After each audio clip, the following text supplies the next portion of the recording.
It's working? Yeah. So I have like already the target. Yeah, it's being sent in Dropbox already. So already Tathagat has like come up with the same topic what I have done. So he said Agile transformation is a keynote that he has prepared. I'm not aware of it, but still I would make it unique so that like it's worth of the time.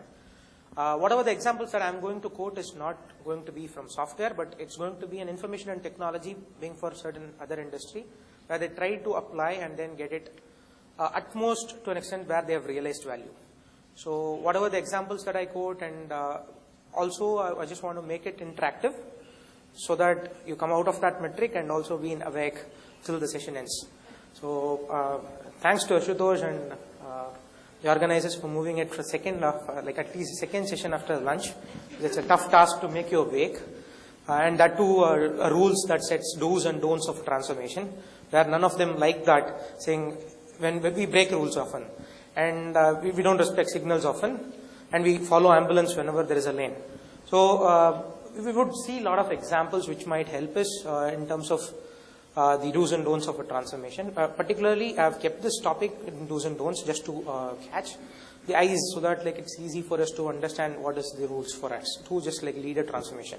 But we're going to talk about 12 stages of the transformation and also the 10 common mistakes that we do while leading up a transformation.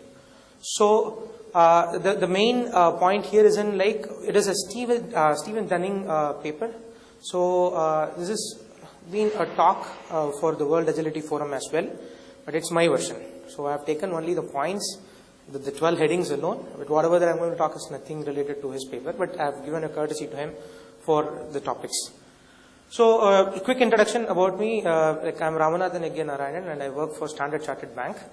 And particularly I lead retail and private banking and wealth management space in my bank. We are a captive house for the bank, and again, I would like to just like have a session to be interactive so that we would have quick activity and answers from you. So I don't have books either, but I would be able to at least like get an interest out of you and then like all your points collated and try to have a gist of the whole session getting covered before I complete. But I'll make sure that none of the items that Tathagat has done is repeated here. So, disclaimer, whatever that I talk here is my personal views, nothing related to my organization which I work for. And usual style that I start my sessions with good read. Wherever I present, I would just go with whatever the books that I have come across, which is worth that you spend for that book or read it online or whatever, but give a credit to the speaker wherever you speak about that book. So I feel that Unlocking Agility and then Leading Transformation and the Agilist Guidebooks, the third and the fourth one are Indian authors, should contribute. And I'll make sure that this is shared in SlideShare, and I'll also share the link to the organizers so that you get it. And the last one is again, it's from a gaming industry, how it works for transformation. So these 5 books I found interesting, so that like there might be some more, but which I need to add. But these 5 is quite interesting, where you can have a good read. And again, when this is something which is very famous, if you know Dave Snowden. Then you might come up with Cinefin framework or whatever the name that you call in, which is easy for you. There are a lot of other representations for this diagram as well. But whatever the one that we have here in this state, if we don't follow anything and try to jump into any of these areas, then we would obviously get into a state of disorder. So anything that is on your right is a known part, and anything on your left is an unknown part, which is something that is ordered, perfectly ordered, where you can go and explore. What we are going to do is like we are going to have a quick awakening session right now, so that you just like talk back rather than one person talking in, because there is an interesting survey that human has lost interest to listen to a human speaking for more than 15 minutes. My session is unfortunately for 35 to 40 minutes. So I want to just like make you awake so that like you tend to listen to a human at least for 15 minutes with a gap. Right? So we want to just discuss about simple, which is a known domain where we know what is the cause and effect relationship here. So we only go with standard operating procedures and best practices. So can we have any one example for this SOPs, not from IT, but in non-IT background, where you just exactly follow the standard operating procedures? Can be any examples? Healthcare? Okay. What in healthcare particularly? Okay. Any other example with a different industry? So yeah, food industry. Okay. So making curd. Making curd. Just put curd in the hot milk and then it will set as a curd. Okay.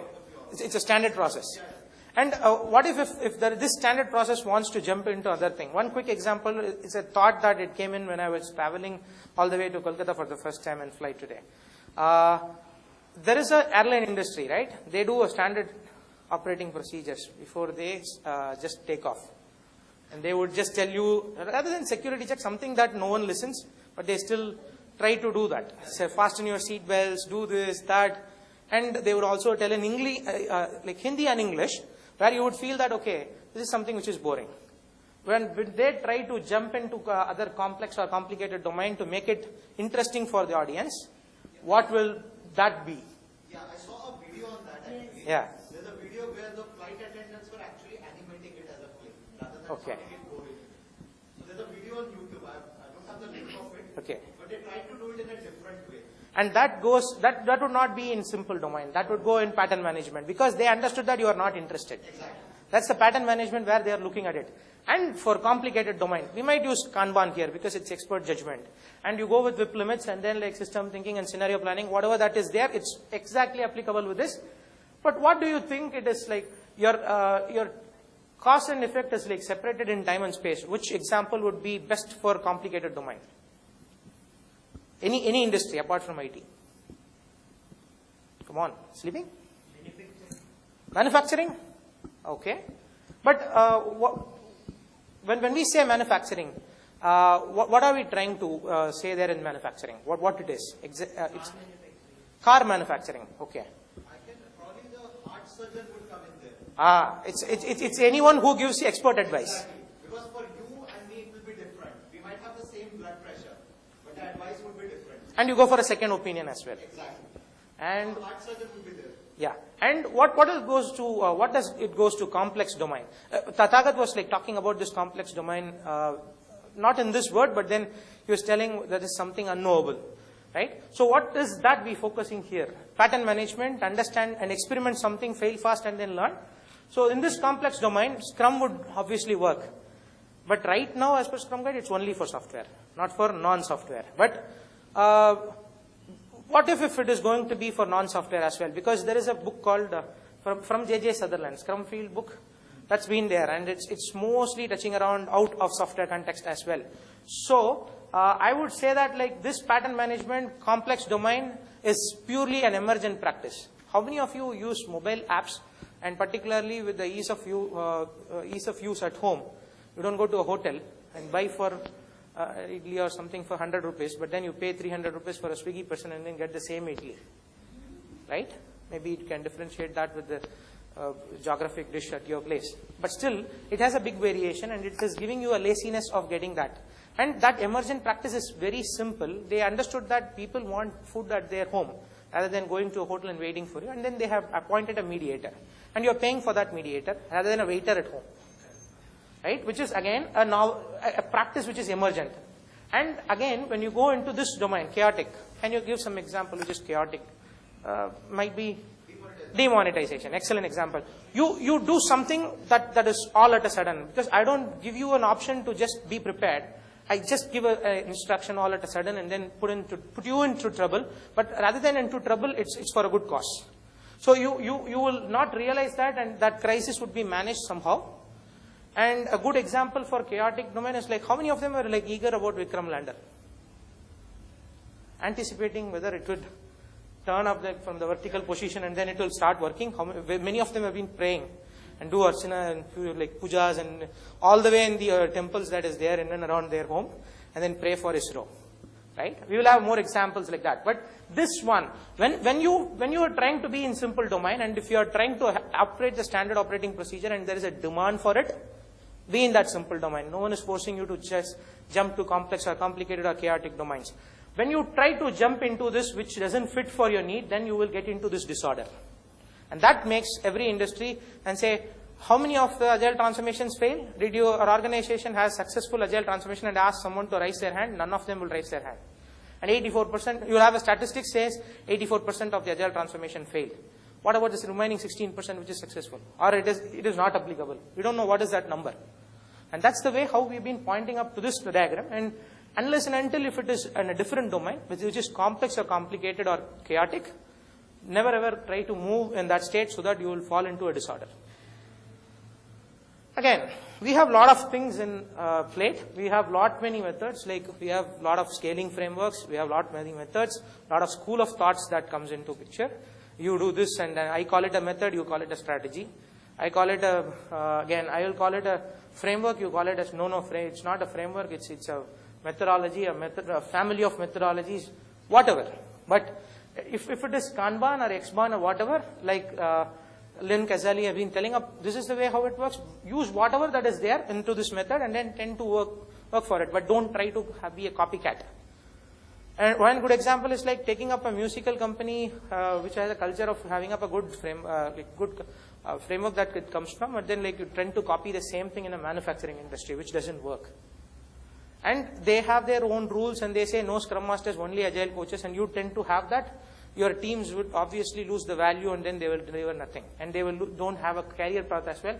And there would be a fair enough way where team argue and then understand what to do with this kind of transformation. So do it with anything, but then there are things which is there in Lean and XP, or because when you go with XP, right, when you go and do Scrum without XP, it's like a blind person walking on a road, which is a full traffic. And you want to tend to cross a road on a highway where vehicles come in 200 km per hour, and then and you tend to cross just like that. So Scrum with XP is a blind person, and it doesn't go with this, because engineering practice is a strong value that it adds. That's the reason why your Scrum is delivering value at the end of each iteration, but then where you sit and understand and then do end-to-end workflow within a sprint. And if you doesn't do that, then it's a mini waterfall that you tend to do within a sprint. Again, 12 stages. I hope this is visible. And there are can you tell world 5 best organizations or today's corporation that it comes to your mind just like that when we talk about IT? Or because Tathagat told all 5 in the morning. So if I be taking that, it would be the same example. Can we put it in a different way? Can you tell today's world top companies, be it in any domain? When you say automotive, you can say one domain all at a sudden. And then that would be a monopoly in this world. Be it any domain that you choose. Tell me one top most person in this industry. That's a brand. So you're going to tell that, what is that top 5 companies of the world? Be it in any sector. It can be manufacturing, it can be hotel, it can be anything. Just to keep it apart from IT, because Tathagat has told all 5 in IT. It is Apple, Amazon, Google, Microsoft, and he said one more as well. What is that? No? Netflix can be in the top, but then there is one more organization which is there. Facebook? Yeah. So these are all the 5 organizations which has set the rules and started acquiring whatever the companies that they have, like Instagram or WhatsApp or whatever it is. Right? And then they tend to have that merger and acquisition just to make sure that their business grow. And in this world, this stage is the inspiration where a company looks at its competitor who is the world's best and tend to see that like, okay, if they are following that, then let me follow that and tend to be a copycat. But at times this influence or this inspiration is good, but it is not always a copycat who wins. And it is something or the other we need to think on our own and then look for the alignment of my business. The best example is that I go and do a framework which doesn't even fit my organization structure. And you end up changing the organization structure. People tend to lose and then go out of the organization because you have killed the roles, which they have been there for long years, and then they've been accustomed to that work for a long time.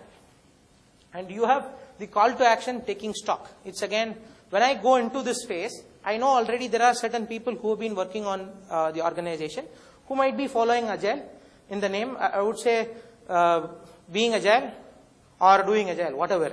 But then they might be doing that without intentions. But there are all the teams which you need to focus when you are tending to have a good Agile transformation.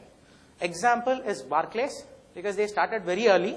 But when their management was telling, let's go and have an Agile transformation journey and then let's start it. And all of a sudden, there were about 8 years back, there are teams which has already built and set the stage within the teams. So that's the easy task that they have. And again, is my organization ready for Agile transformation? I would think that before even I go into this too, but then this is in third phase because I have a lot of consultants who can come to me, ask for whether am I ready to just get hired so that I would get this transformation successful. They would say, copy and paste, I'll do that for you and you will be Agile ready. But you don't have the measurement. When you would be Agile, and they don't have an answer for it. You can have any frameworks, any roles for that frameworks, but you don't have an answer to that. And my organization should be ready for this, and that is in sync with Synapse framework. Am I into the right domain? And then if I am ready, then I can go with this. Meeting with mentors. How many of you are into community building? Wherever you go, you have a community, or you are a part of community where you learn. When I ask something which is very new, what is fake Agile, what is liberating structures, what is something new, hot in the market, you will know that. And that's where community power is all about. And a lot of people from Agile coaching is slowly moving from the Agile coaching to a coaching background. ICF, NLP, coactive coaching, leadership 360, whatever that is there, they are tending to move on that. And that's the trend which is going on. And we say that like meeting with mentors will give you a good amount of conferences to go and visit, learn new things from there. And I don't want to be a copycat here. I just get the best practice from them and then tend to use something like a swan that is good for me. I take that. Whatever is shit for me, I just ignore them. And crossing, again, the threshold is again a team that you can form to lead the transformation. A better team. A person who knows Agile to be the head of Agile transformation, or whoever the CXOs or CEOs, he knows about Agile at least. I don't mean that he need to get a certification or so, but he should have a knowledge of what is the business that he has, and he has an alignment to that business with his vision. Like Tathagat said, you should not go and ask for a hierarchical organization, go and ask him what is my goal, and he says like, what is in it for you? It is obviously that an organization is an entity that is built for all these teams to particularly cater some service or render some product to the customers, who's ultimately working for the employer. So if this service company or product company doesn't have a business goal or an alignment, it's waste to work in that organization and then tend to go with leading up a transformation. You be an Agile coach, coach of coach, or whatever the title that you own, that would become useless, and then that would be a failure transformation again. And this is very crucial. And if I didn't say that your manager should know about Agile, but the person who represents the organization would be sound enough with an empowerment to influence his CEO to get that business aligned to whatever the Agile methodology that he's choosing up. When I say Agile methodology, I should even tell that it's a mindset that he's ready to tap. Again, we should also like test allies and enemies, proving the concept of Agile. How many of you use Google Pay here? Everyone? Got the stamps? Diya, lantern, Jumka and everything? Requesting? Okay. So, what is that one thing that Google Pay has done? Which is unique, that it has thrown all these test allies and enemies out of the market. Who are Google Pay's competitors? PhonePe? Paytm? Okay. So, what is unique about Paytm and PhonePe here? Just put it in. I'll just come off the topic so that I can make you awake.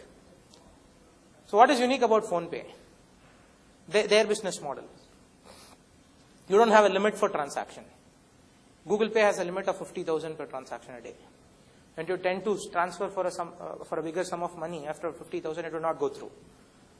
And still Google is not working on that item. And there are many examples like that. And when you get into Google Pay, what is more? You get more better luck next time, right? Yeah. Yes? But this 251 is a good amount of work, because these days recent transaction is very higher because of Diwali, because of that particular contest that they have for collecting stamps. You get 5 stamps somehow by requesting your friend or like scanning a diya and everything. You get that 251 rupees for sure. Right? This is a strategy that they are trying to tap and then throw all their allies in the market. Even the enemies. When I say enemies, it's completely the competitors who are the same business and then operating in the same. We call it as blue ocean and red ocean. And again, here, it is again the inmost curve. We go to setbacks, right? There are a lot of setbacks that is there. How many of you use CRED application here? Aware of CRED? Can you explain? So that others know. It's an application to pay credit card bills and you get a short result some money out of it. Excellent. What is unique about their business? One, it's very easy to pay the bills. Okay. Like Can you put it in a different word? Easy in the sense, it's the interface that you are telling about. It would pull all your credit card information, but it's a secure API, which will pull all your information. Yeah, How many number of credit cards that you have, it will pull in. What is the uniqueness of their business model? It tells us let's say, what's the end date for me to pay the bill. That's one of the best feature I've found. You found that it is the best. There is one more thing, that it will also categorize your spends and show you where you have spent more and stuff. And the analytics, which is free of cost. That I already aware of. So. We know that, but it's there in other apps, but it is free of cost in that app. The other unique business model about them is they partner with a lot of startups who give you goodies in free of cost. You get Cred Wallet, you get some other goodies at a discounted price, which is something which is unique about their business model. And you don't, when you are using payment like BillDesk or other payments app, you need to wait for a day or business days in numbers. But in Cred, it's hours. Yeah, it's in 2 or like 3 minutes. hours. Sometimes it's in minutes. It's in minutes. Sometimes you get the confirmation in minutes. If you use more than 2 credit cards, it's a better option to use. It's not the pitch, but it's a useful tool. And a lot of social work you can do, like plant a tree. Those, like, if you don't want to get money out of your credit points, you can pay for your social work, like plant a tree, help for children and all. So a unique selling point for them. See, the business model that I understand as an USP, stating that holding up more than 5 credit cards and like paying up a bill for at one day, at least for 3 hours or 4 hours of max wait time that I can handle, rather than going with BillDesk or whoever its competitors. When there is a same payment organization sending a bill, let us scrap Agile organization. There is one of the organization which has scrapped its Agile organization. It's a payments company, which I don't want to name. But this level of enthusiasm that we have in terms of using an app, I use it for a different purpose. The same app, he has a different purpose to it. But again, I'm tending to just have, despite of setbacks. You know what is that earlier app that they have, which is a major setback? Free charge. They were all pioneers before Paytm and everyone in the market, even MobiKwik. They failed. Kunal Shah came up with this concept and it is successful. He didn't sit and think about the setbacks, that's right, and then he came up with this model. But how you call him successful? He has not It is not about successful, but then when you go into the Play Store and then understand the rating and the feedback, we do have technical glitches that they have, but it's a very successful model for them to get it because they own a lot of data right now. Just for example, when I go with Swiggy or Ola or Uber, did you mean that they are doing analytics work just like that? It is for their repeat business. But one day they will be the masters for the hotel and the cab owners because they have the analytics. They know which time is the peak time that would tap. And they will know which is your choice of menu. And when during any time over the course of the day, they will know what menu is going to be the top selling item. And they would do wonders with their analytics where this hotel people have to rely to their analytics. And I've been using that as an example. That might be a different story for you as well. But I find it very easy because having up different credit cards and reminding their numbers and stuff is very difficult for me. But I used to get that everything in one place. I couldn't say them they will be successful or they are fully secured, but that might go on vain as well. But right now, setbacks is that free charge being a big failure. They have come up with Cred, which is going good in the market. When you go into Google and then type Cred, you will be able to see a lot of people getting that as an example for the successful takeaway from any startup. One more example is Paytm Money. How many of you buy mutual funds in Paytm Money? No one? Try that. It's very easy. You just like upload your check. Everything is very easy. You don't even need a person to come and tap. You just go and upload all your documents online. No intervention from a human. You get mutual funds credited and he do the broker job for you. The insurance broker or the mutual fund custodian, he would gain that and then you have SIPs from 100 rupees. Everyone who wants to have a savings habit, they tend to have Paytm Money, and which is a big competitor for many big mutual fund players. And that's the way how I want to just have this, well, the change idea itself. Being into payments domain, I see that there are competitors. I'll go get into a different domain within the same platform. And again, fighting fake agile. How many of you have gone through that like World Agility Forum paper, like Steve Denning, and we have Indians who have represented as jury members. Proud of them about it, and they are our well-known well-wishers. Nagini and Anu Ravi, who was the winner of that. And you mean to say that there are a lot of fake context about this fake Agile? And they say like, do not copy, and then like tend to copy a framework and then tend to get failed, and then say Agile failed, because he has a term says Agile is eating the world. And now, world is eating Agile. And they say like, okay, Agile coaches should not eat Agile. And that's not the context till now, but that might be a context soon. And roadback, it's again, when we go in, we want to just see our success story, and it should have failures. And we should not go back and then tell that like, okay, I'm going to settle here, and it's not again a destination. You have your destination, like you say that, okay, this is a travel, I fixed my destination, let me travel there. It's not the case. It's a journey. So whenever Agile coaching or transformation, even Agile coaching itself is a journey for a coach. You cannot be a 100% successful coach. We've been talking about a dispute between mother-in-law and a wife, where you've been trying to just solve that dispute. You cannot. Even being a coach, you probe, both of them will come and attack you at the same time. Right? Final test, achieving Agile fluency. Agile fluency model, who is the signatory who has invented the Agile fluency model? There is 17 signatories, right? There is one signatory who has invented this Agile fluency model. Any try? Have heard about Martin Fowler? He's the one who has done with this Agile fluency model. This is where is the one that will give you an exact picture of what Tathagat has given you the phases, right? Initiation, adoption, scaling, and sustaining. He gives the same sort in a different terms, which will tell you which phase you have been traveling through and how well that you can assess and then understand where you are lagging, and then try to make some measures and then get into the Shu-Hari window. That is like, rather than a Johari window here, we have Shu-Hari window here, which would be helping you to understand different learning stages or facets of life. You can have this Shu-Hari in any of the industry that you can compare with, which is again a Japanese model that came up with. An elixir of strategic agility. When I say elixir of strategic agility, strategy is something which is set. And without a good strategy, nothing would win. What is good in Dhoni? MSD. We'll go to cricket, not in Agile. Let's go with cricket. Cool? Okay. What is best when someone in the team makes a mistake, or like he recovers back, he's the one and only person who plays and then get it to the end of the match? That's one strategy. But then like what makes it? He takes risks often, right? We have lost certain matches when he took risk. But he said like it's a known risk, which I have been like okay with that. So that kind of elixir, that should be my strategic agility. I should be able to understand then if there is a failure, if it is there. What about the best example I would say strategic agility elixir is your Chandrayaan mission. Chandrayaan 2 is like a fail. It's a failure, but we don't call that as a failure because we touched it. First one was China. Set to the dark side of the moon. First one was China, and second was in.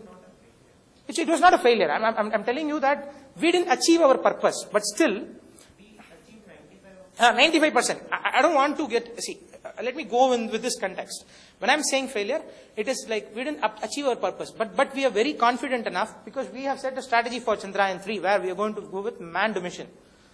And when we say failure, we thought that Vikram would land, and that night was like happiest moment for everybody. We were waiting about for that 2 kilometers or whatever that is there, the last 2 kilometers which we've been waiting for.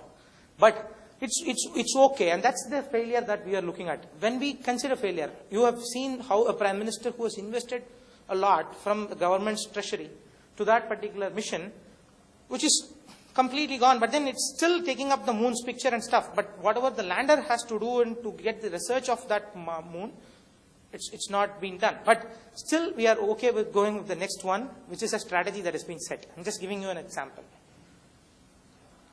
Again, 10 common mistakes. So I have 10 minutes? I have to wrap with 5 minutes?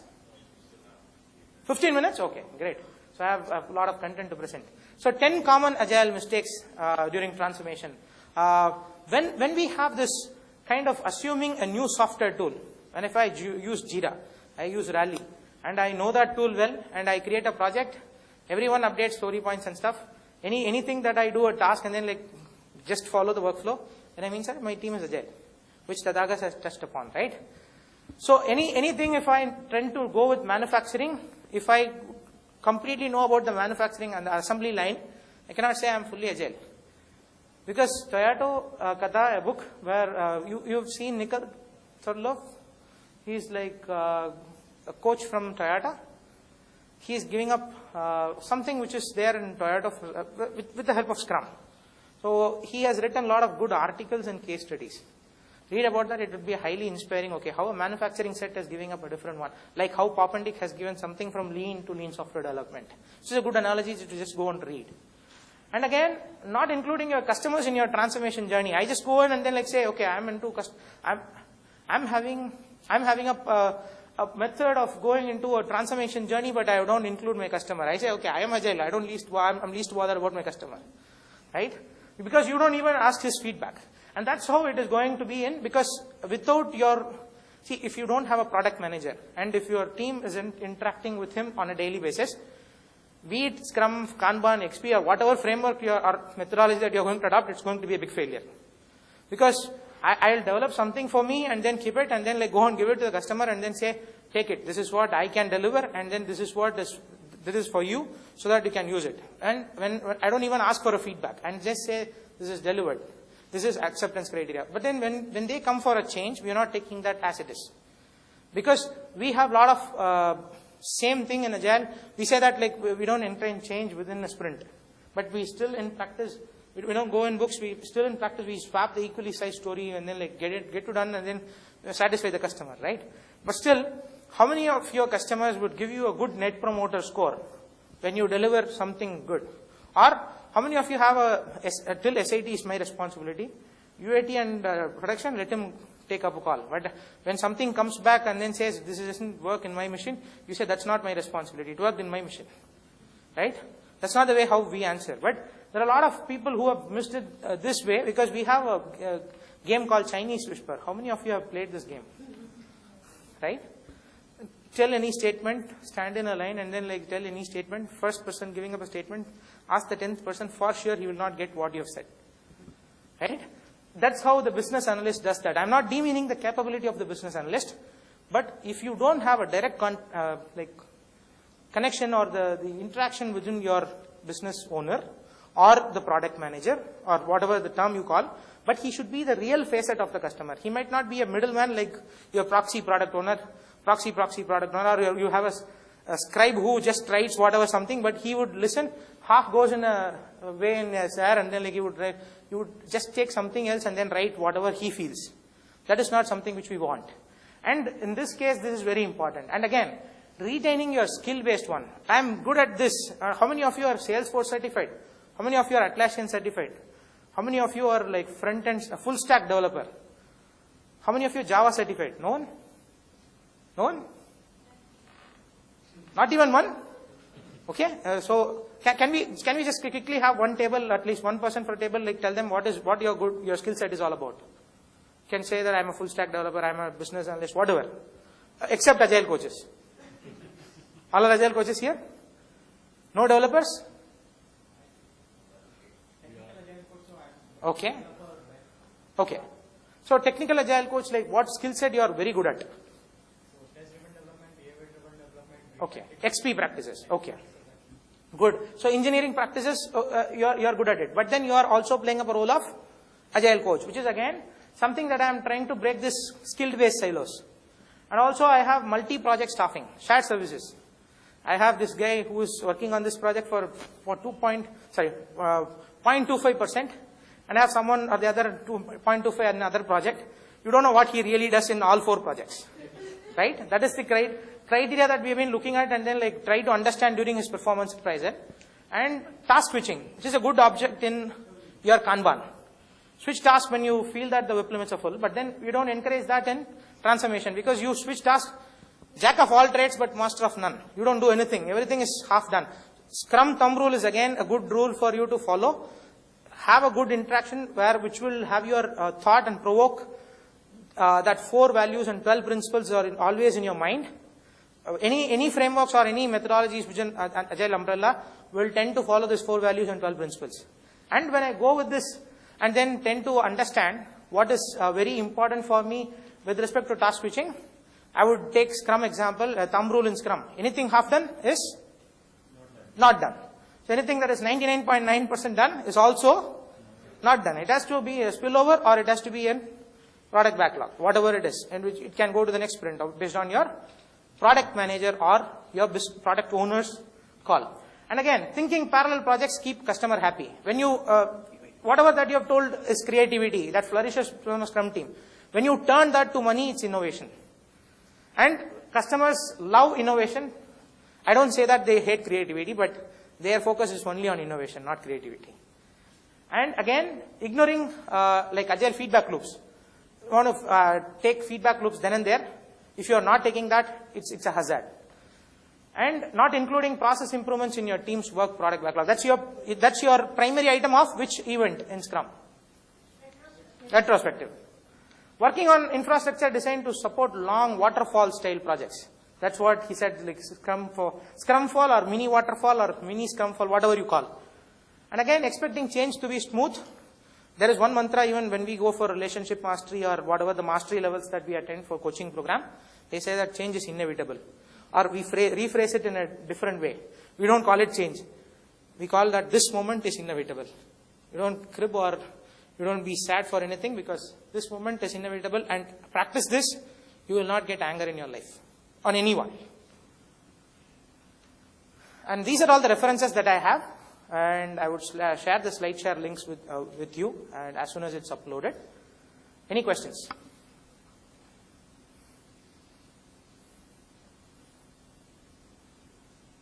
Either there are two things, you are very silent, you have observed everything very great, so that you can give me back during our offline session, or it's something that you didn't listen at all, having a lullaby session for 35 minutes, whichever is true, it's up to you, and then I'm open for any questions. I will also be available offline for all your questions. Do you have any questions? One question, yeah.